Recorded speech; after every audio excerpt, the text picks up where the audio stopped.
Welcome back to Sharpen the Point. We conclude our look at the SEC, breaking down what each team is losing, returning, and bringing in for next season. Today, we take a look at two teams with national title aspirations, both hailing from the state of Texas, and two teams looking to reload in the state of Tennessee. Starting out with the Tennessee Vols.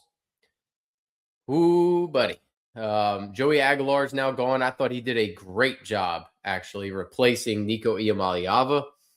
He probably outperformed what Nico would have been able to do, in my opinion. He has been denied his 97th season of eligibility. Thank goodness. Big loss, not really. Now they're stuck with a decision, though.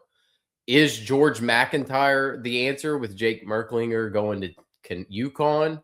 Or is Faison Brandon going to be the answer? They were heavily linked in the sweepstakes for Sam Levitt and a number of other transfer quarterbacks, didn't manage to land one.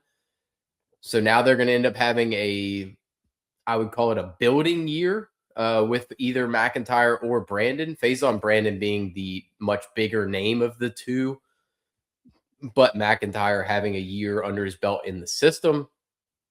Lots of question marks are going to need to be answered at the quarterback position here for Josh Heupel, depending on how this season's going to go. Now, in the running back room, you do lose a lot of the depth pieces with Star Thomas. A little surprised that Peyton Lewis decided to take his ball and run to UVA. UVA did have a good running back this past season, one who produced. I mean, they split the work up. I don't know why Peyton Lewis wouldn't want to go 50-50 split between him and Deshaun Bishop. I think this leads into Bishop taking on a much more Dylan Sampson-esque workload in this spot with potentially 250, 280 carries here, especially with the question marks at quarterback. I think you're going to lean more into this run game. Is this a situation where Javon Gordon is not a special talent that they brought in from Tulane? So in reality, Bishop probably could end up handling 300 carries in this offense. He's decent out of the backfield as a pass catcher, but he's much more adept on the ground, no doubt about it. Still a big question mark. I mean, it's a question mark behind him. If Bishop goes down, this offense might end up absolutely tanking. Now, the guys that are going to get the ball spread to them by the young quarterback core, they are in very good shape here. Yes, you lose Chris Brazzell. Personally, wasn't necessarily a huge fan of his. He's a long speed guy, but he's much more, I talked about in the last video, trying to find a comp for Nick Harbor. I think Brazzell profiles a lot closer to like a Dorial Green Beckham or a Darius Hayward Bay. The three names with the start with the D. Yeah, Chris Brazzell profiles much more like that. I don't think he's a particularly adept at route runner. I think Braylon Staley and Mike Matthews were actually better overall wide receivers. So getting those two back gives you that real top end right there. Darius Jackson, good prospect. Tristan Keys could step right in and into a role, no doubt about it. So I do like the wide receiver room. Can the quarterbacks get them the football is a $1 million question that we're going to have to see answered early in the season. Miles Kitselman being gone, it's a moderate loss, but I thought Ethan Davis really stepped up towards the end of the season. He will step right into that number one role. A very good pass catching tight end. He's a good run blocker, so he'll fit the mold of what they're looking for right out the gate. Offensive line wise, it's a good unit. They should be able to run the football very well, returning 4 of the 5 starters. Lance Hurd being gone to Kentucky is moderately a head scratcher, in my opinion. But what do I know? I think David Sanders returning is a big deal, though. He was a very good player for them. I like him a good bit. I like the rest of the line. I think they end up doing pretty well there. They just got to figure out that left tackle spot and who's going to end up stepping right in and playing in that role. Defensively, defensive line is a question. Lose a ton in the pass rush sense. Lose Dominic Bailey, Caleb Herring to South Carolina, Tyre West, Joshua Josephs. Like, these are all question marks for me. So you see Caleb Herring going over there. I do like that move for them from a pass rush standpoint. He's probably going to end up being opposite of Dylan Stewart. Can these other guys that are younger step right in? Nathan Robinson's a good guy to build around along at that middle of the defense.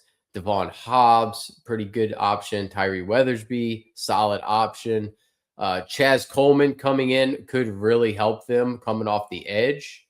And they bring in Xavier Gilliam from Penn State. Do like that to add depth in the middle. And then Jordan Norman is a pass rusher out of Tulane, could help them, probably is going to need to help them right away. Defensive line, a lot of question marks. They've recruited well along the defensive line, so talent-wise is there. Production still to be determined. Linebacker room, still very good. Very, very good here.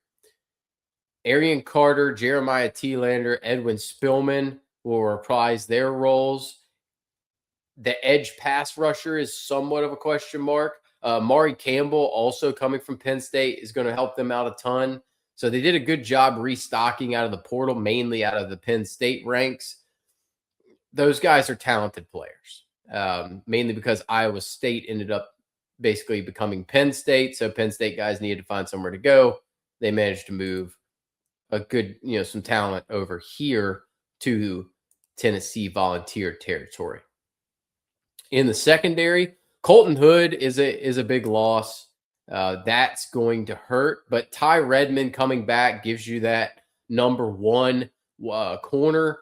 Edries Farouk gives you that safety presence. They're going to need to lead this room because of the Turrentine, Jalen McMurray being gone. Boo Carter, highly publicized, him leaving. So question marks abound in those situations outside of those top two. I think there's some depth here, but DeJuan Lane, another Penn State guy, is going to really help out at safety. Likely need to step in and replace Turrentine and be slot in next to Edries Farouk. And then Quay Moss in kind of like a nickel-ish area. So we'll have to wait and see what they end up with. How this thing kind of gels together. I would say the weakness of this defense is the front and the like second corner spot at the moment.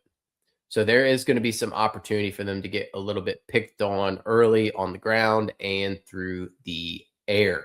They're going to need to hit that pass rush right out the gate. Moving on to the Death Star. I think Texas has gone all in. They should have. I fully expected Arch to stay in school. I don't know why people even thought that Arch Manning, of all people, was ever going to leave. That was crazy to me. But Arch is going to need to lead this team this year.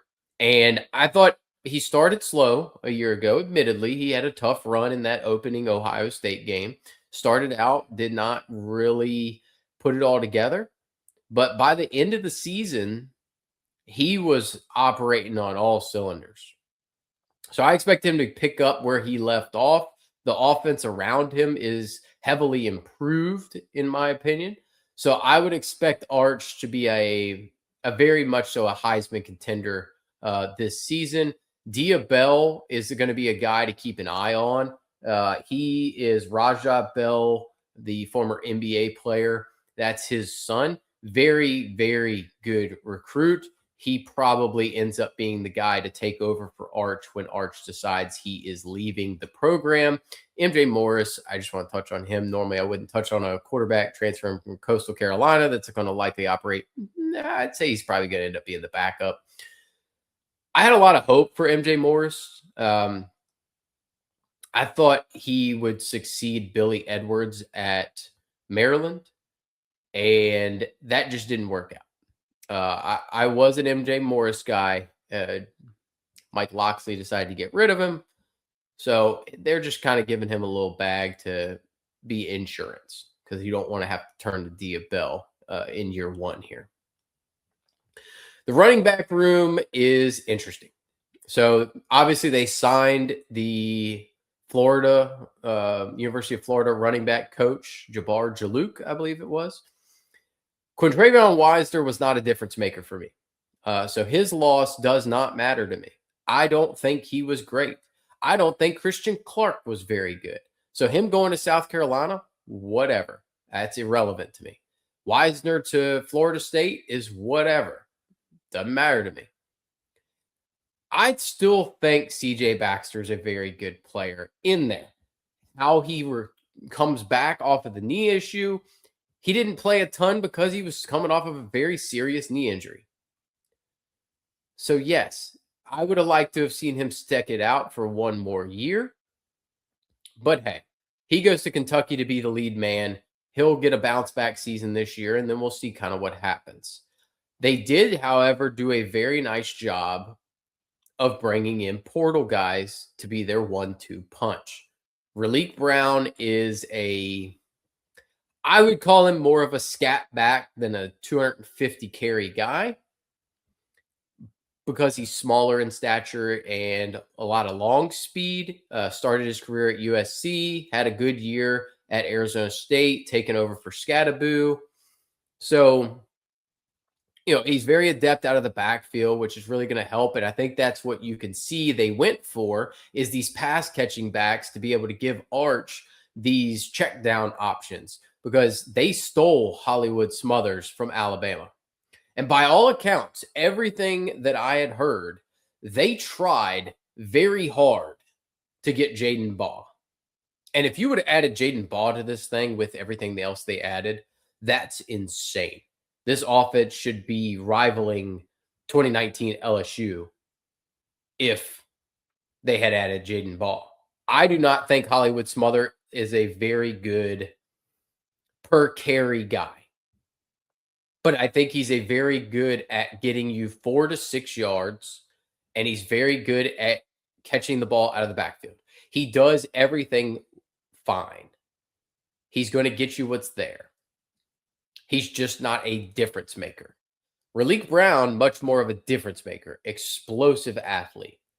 I think he is more of the Zach Branch mold at wide receiver, which is kind of what we saw Lincoln Riley early on in his USC tenure kind of bringing in was these explosive athletes. They were great kick returners.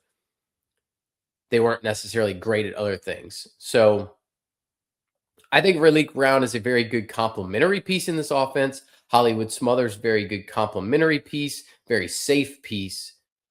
The upside of these guys, I question.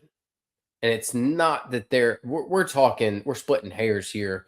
When you get into a game with a Missouri, or there's a plenty, Florida, these other teams, the Ohio States, you are going to be at a disadvantage at the running back position. Now you have advantage everywhere else. But you do have a disadvantage because these are not particularly difference makers. They're not guys that are going to hurt you, but they're not guys that are elite running back talents. So that is a question mark. We know what we're getting. So I know they're up there. Their ceiling isn't there. Their floor is unbelievable to bring in these two guys together. This wide receiver room is nuts. They put everything around. I have been on record as saying I believe that Cam Coleman is closer to Jeremiah. We all know Jeremiah Smith's the best wide receiver in the country. It's not close.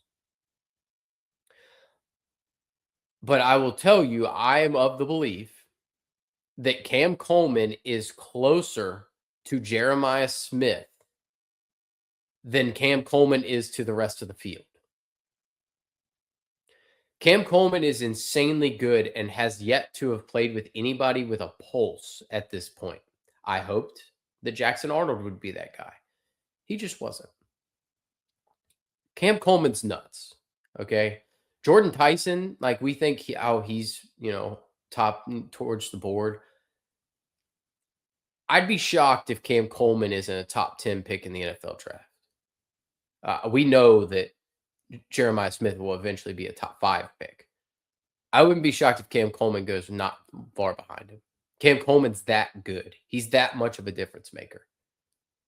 And he's been doing it with awful quarterback play around him. So you put Cam Coleman out there with Ryan Wingo, who honestly, if somebody can tell me the difference between Ryan Wingo and Ryan Williams, Ryan Wingo might actually be better than Ryan Williams. They both struggle to drop with drops. Wingo got a boatload of targets that were on target. He might have led the country in drops a year ago. It was a very poor performance out of him. You pair Coleman, Wingo, and Emmett Mosley, who I felt was the most underrated weapon on this team a year ago. Man, you're going to be hard pressed telling me that there's a better wide receiver core in the country, and they probably have Arch has gotten so much better. You've upgraded so much with those three. I think Wingo probably ends up being the slot wide receiver a little bit more, if I was to guess. Mosley profile is much better on the outside. Obviously, Cam Coleman's huge, so he's going to play on the outside. He is a huge upgrade, and it allowed them to kind of let Parker Livingstone go. I don't think they wanted to end up paying to keep him. So Livingstone goes to their rival at Oklahoma. DeAndre Moore, I think they just kind of said, hey, we've run our course here. We know what our top 3 are going to be. So DeAndre Moore bolts for Colorado. I think Moore probably has a good season there, but we'll see. Dalen McCutcheon probably gets some run. Khalil Lockett probably gets some run. Niblett probably gets some run. This is one of the best wide receiver cores in the country. And it's not. It's right up there with the Ohio States of the world. And they're just going to continue to add to it. When you have Arch Manning in there, you have a Diabell. Guys are going to want to come and play with them. Jack Andrews departs from the tight end room. I don't think you're going to see them utilize the tight end room too much. Not a ton there. I'm not a huge fan of any of these guys. I haven't seen a ton of these guys. They haven't played very much, so we'll have to see who develops in that sense. But they don't use the tight end a ton in this offense. If you're not going to use Jack Andrews, then you're probably not going to use anybody. So I would expect the wide receivers and the backs to soak up a ton of targets. Most of these guys are going to end up being out here as more of a blocking situation. Offensive line was not bad a year ago. Was not great. Needs to stay healthy, certainly. But returning both tackles is going to help them immensely. Trevor Gooseby is a very, very good player. Now, the loss of DJ Campbell will hurt. Brandon Baker returning will help a ton. So they're able to restock this thing pretty good. Melvin Siani, good pickup from Wake Forest. We'll just kind of have to wait and see who takes those guard spots. Would not be surprised if they end up shifting one of their highly touted tackles into a guard role to play right away. Defensive line-wise, this unit is scary. Yes, Ethan Burke leaves. That is a concern. I believe Colin Simmons is the best pass rusher in the country. His stated goal before last season was to break the all-time sack record. I still think he has a legitimate shot to break the sack record in a given season. And I think he has a shot to be a top 3 to 5 pick at worst in the NFL draft. I believe the kid's a superstar waiting to happen. Hiro Kanu, good keep. Alex January, good keep. They got guys. There are dudes in the middle of this defense. Who ends up replacing Burke as the edge rusher complementing Simmons? We talked about in the South Carolina video who is going to play opposite of Dylan Stewart. Same thing with Ole Miss, right? Who's going to play opposite of these guys to free them up? Like, what happens when these guys become the target, right? Colin Simmons has been the target. It doesn't matter.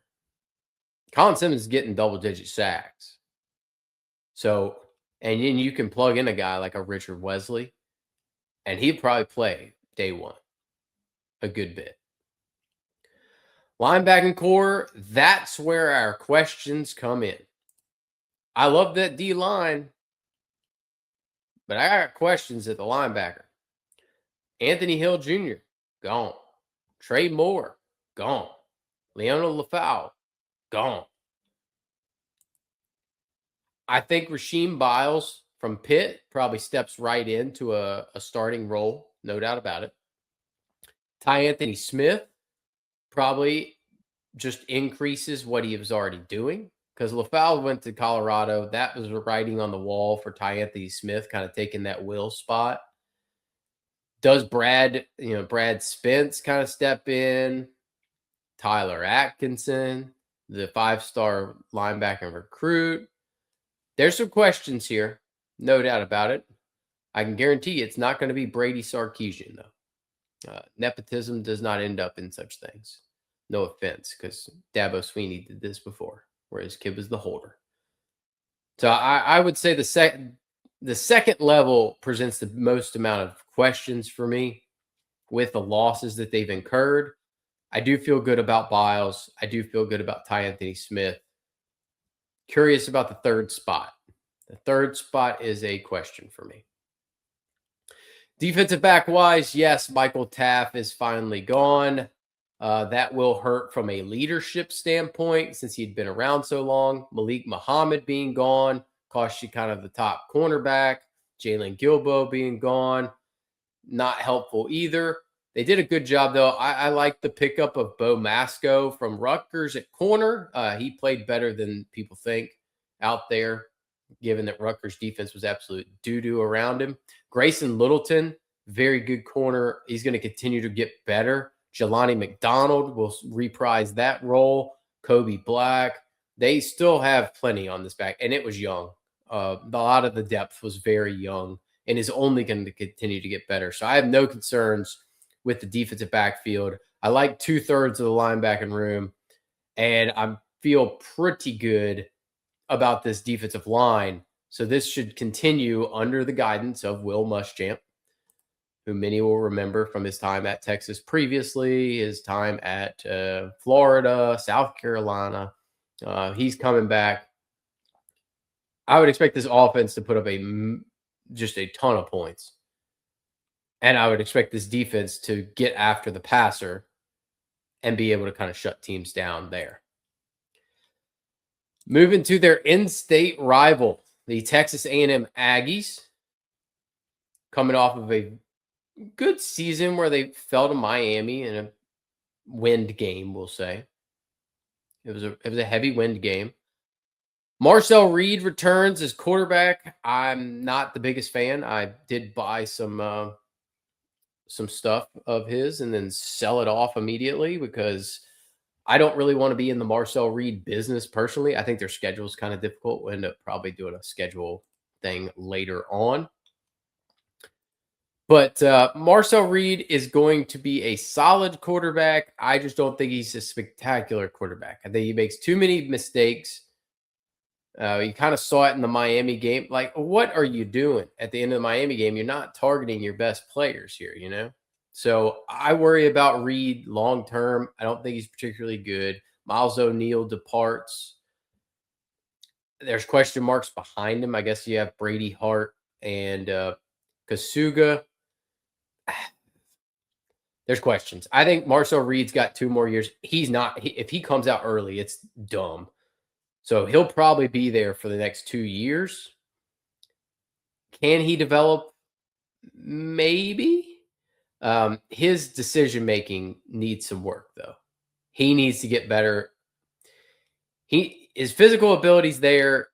He needs to get better between the ears more than anything. Running back room-wise, lose a good bit of depth. EJ Smith, just simply a depth piece. Amari Daniels, depth piece. The loss of Le'Veon Moss hurts, but at the same time, he hasn't been capable of staying healthy. I do like Ruben Owens. I thought Ruben Owens really bounced back and showed some stuff this season compared to what I expected. So his emergence, he's very clearly the number one guy. Who steps up and who can be his complement? Is it Jamarion Morrow? Probably has the first shot at it. Will it be one of the freshmen? Will it be like a KJ Edwards, a Carson Baker? I think right out the gate, I feel Owens ends up being the bell cow with 15 to 20 touches per carries per game. Morrow probably mixes in for 5 to 10, but there is opportunity rife for these young guys to come in there right away, no doubt about it. Wide receiver wise, I thought Casey Concepcion had a good year. He's still an odd duck for me to figure out because he's like a possession slot guy. He kind of is like he plays like he's 6'3", 220. And that's not a good thing when you're 5'11", 190 because he looks slow to me. I know he returns kicks and things like that. He's just sure-handed. I'm not the biggest fan personally, so his loss does not affect me a ton. I always kind of shaded more towards I like Mario Craver for this style of RPO offense a little bit more. I thought Ashton Bethel Roman looked great last year. Came on really strong at the end of the year. I would expect Bethel Roman to end up being the one in this offense, Craver reprising that same role.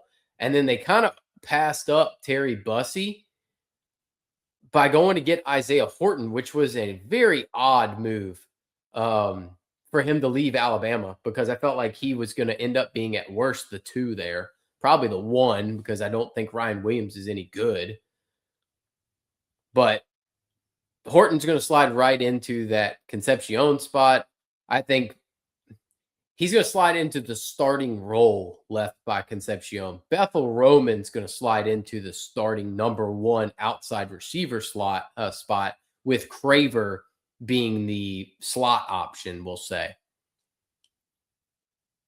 And they continue to have plenty of depth here that's going to get better and better. I mean, look at how young this roster is. Look at how young it is. You got a sophomore and 3 true freshmen, Then you rip off a sophomore and all true freshmen. You rip off sophomore, true freshman, sophomore, I mean, it's just young across the board. Don't hate them losing much. They didn't lose anything at tight end. They weren't using these guys. I do enjoy this is going to be an underrated one. You guys might not have seen him play before, but Houston Thomas out of UTSA, good receiving tight end. Numbers don't impress you from last year, but I remember 2 years ago, much more impressive season out of him. I am a fan of him. I think he adds a good pass catching element for them. Amari Niblack was always more substance and athletic drool than actual production. I think he steps in and is better immediately than any of these guys have been.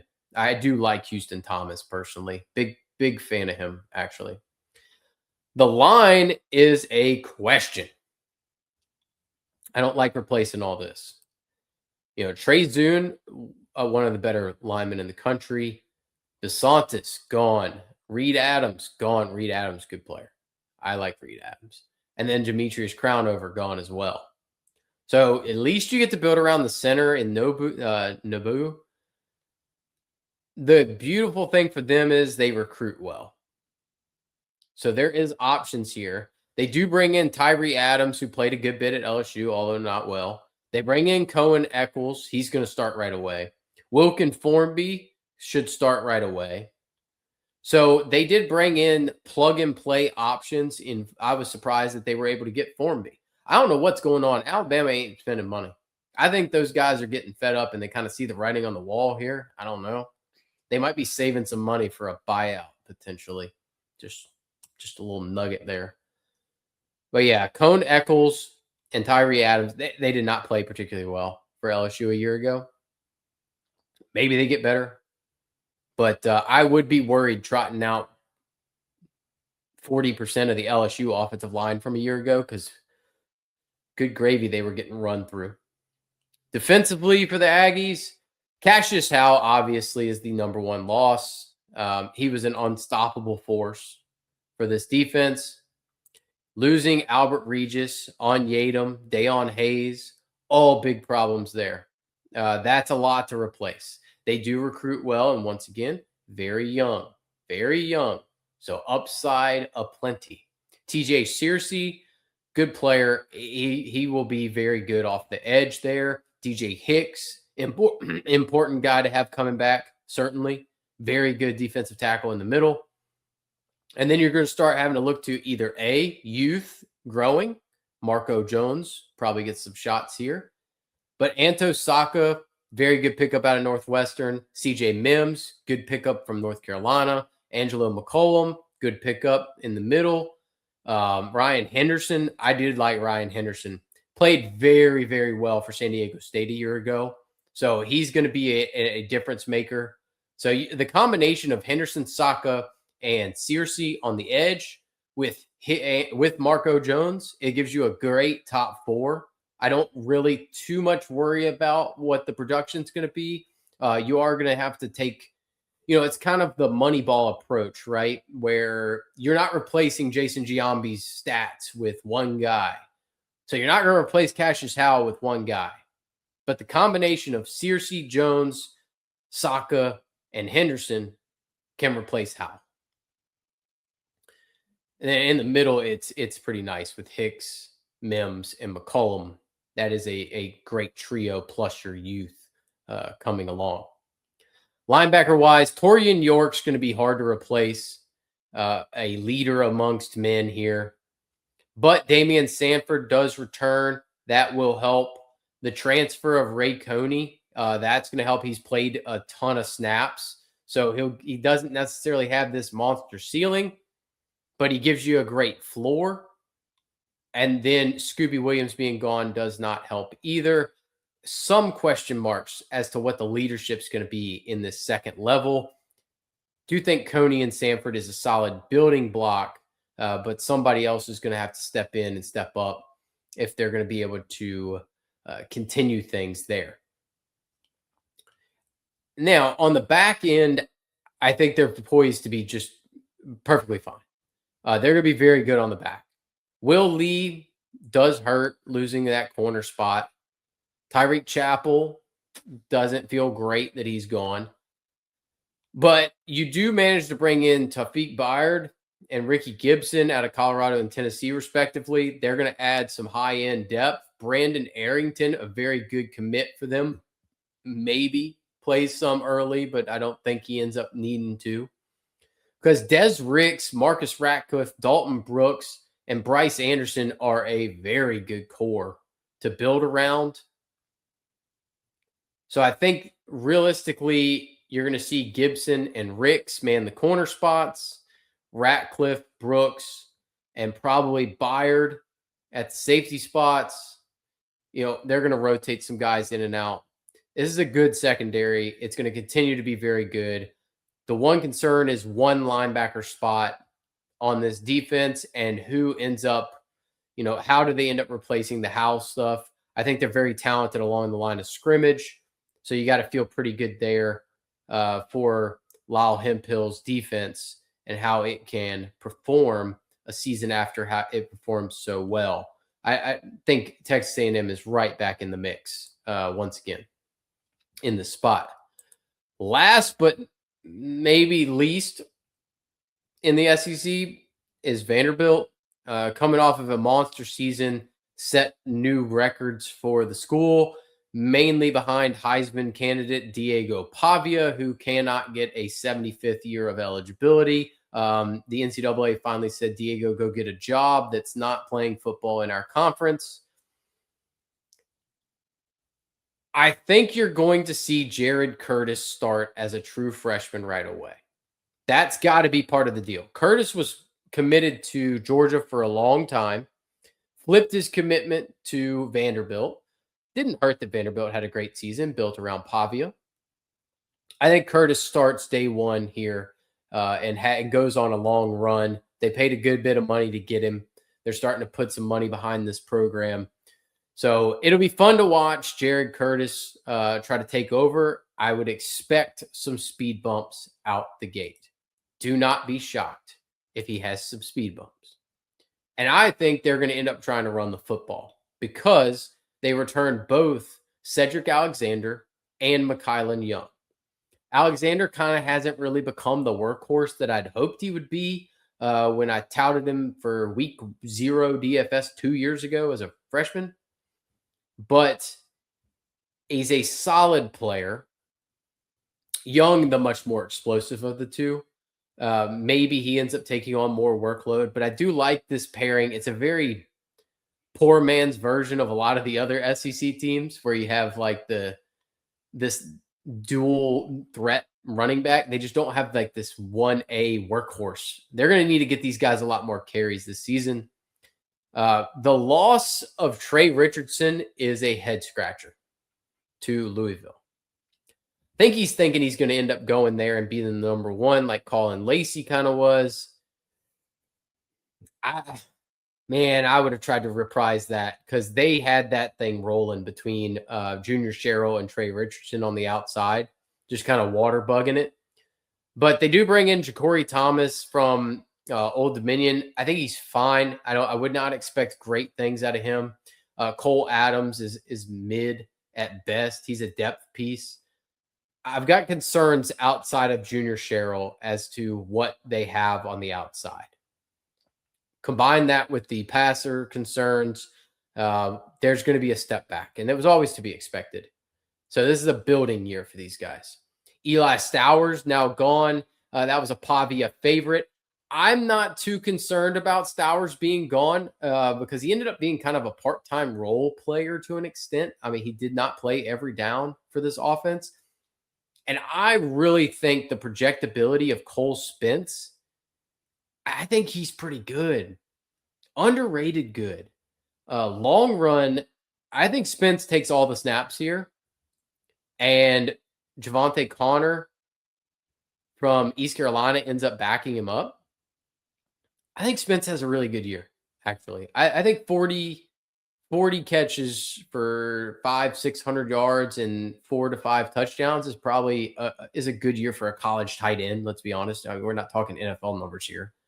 But I think Spence ends up being a key part of this offense this season. Offensive line-wise, it's going to be a question. You know, you lose 4 out of the 5 starters and a lot of guys that played a good bit of snaps. As Buki, you're going to need these guys to step up. Gunnar Givens, Orion Irving. Like, these guys are going to have to step right in. Do bring in Micah DeBose, interior line prospect from Alabama. Lyndon Cooper from Pitt probably steps right into that center role. So they're going to need some guys to step in here. Offensively, reviewing where we're at, I think they're going to have a good running back room. I think Jared Curtis eventually is a good player.